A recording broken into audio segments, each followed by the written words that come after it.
The MacGuffin. That's the title of a new novel from Stanley Elkin. The University City novelist won the National Book Critics Circle Award for his novel George Mills. His works of fiction, he says, often begin with a profession. He's written about disc jockeys, wrestlers, and trips to Disney World. The MacGuffin deals with 2 days in the life of the streets commissioner of a medium-sized city. Elkin says he doesn't know which city, but he pictures Memphis, only a couple of 100 miles further north and slightly to the east.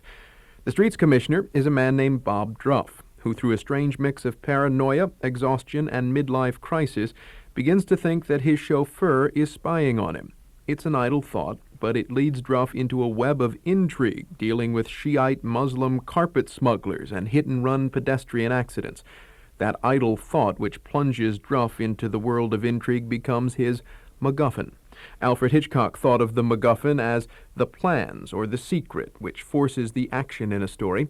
Elkin begins at that point. Well, Hitchcock is right. Hitchcock, it is the thing that drives the spirit of narrative.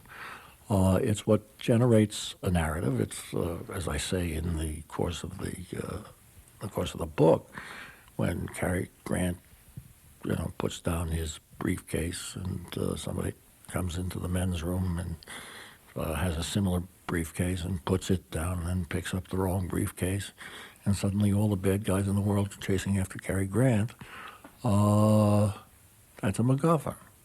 Grant doesn't know why they're chasing him. It's not really important what's in that briefcase, really. What's important is that Grant is getting chased.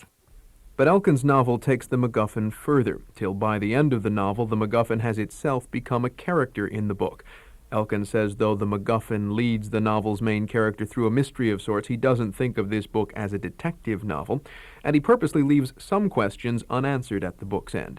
The whole point of the exercise, he says, is to give his aging streets commissioner, Bob Druff, a chance to be fully alive, at least for a while, to help him beat his feeling of personal uselessness, feelings which Elkin refers to in the book's liner notes, feelings the author says he had before he began to work on this novel a couple of years ago.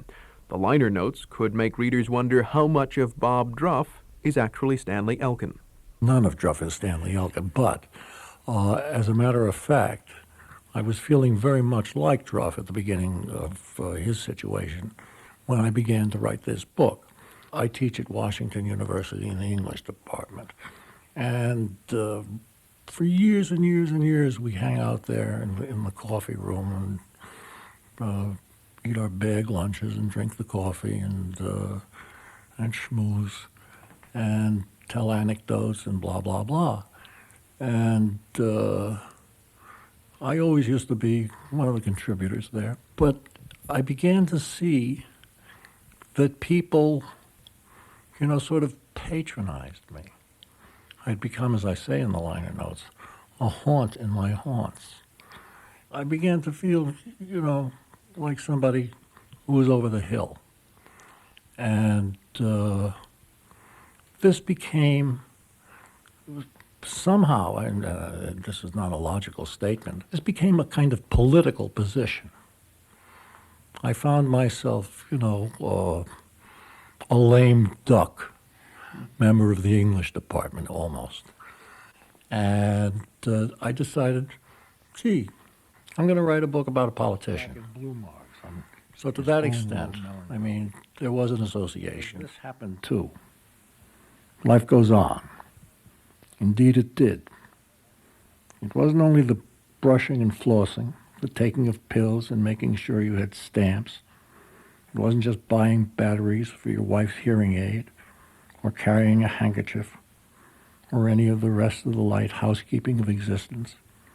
It wasn't only Writing the MacGuffin was a very good experience for the author. Elkin says that while it wasn't easy working on this book, a working vacation he took with his wife Joan almost 3 years ago provided him with the inspiration, or at least the facility, to get a large chunk of the novel written. I feel terrific about this book. I've had good feelings about the book since Joan and I were invited to apply to the Rockefeller Foundation in Bellagio. They run a villa for the villaless. I went to Bellagio and spent 5 weeks at the villa there called the Villa Cerbellini. And they were the 5 happiest weeks of my life. not only because I was in this magnificent territory, but because everything was coming together for me in terms of working. I must have worked 8 hours a day. Must have eaten 6 hours a day. Must have toured the general area another 4 hours a day. Must have partied 11 hours a day.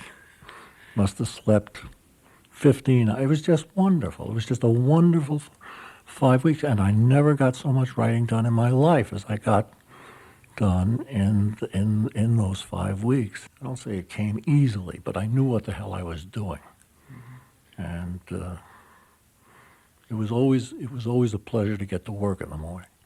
The novel is written in a single chapter. There are occasional musings by the main character and the author. There's a rather long flashback which recalls the meeting of Elkin's main character and his wife, but other than that, the story follows a rather strict plot. A New York Times review this week praised the book for a plot which makes reading the book, quote, like riding a loop-the-loop. Though Elkin says all of his books have plots, he says the MacGuffin is a special case. It's the only book I've ever written in real time. As Druff himself says, my God, I'm observing the unities. It means the Aristotelian unities of time, place, and action.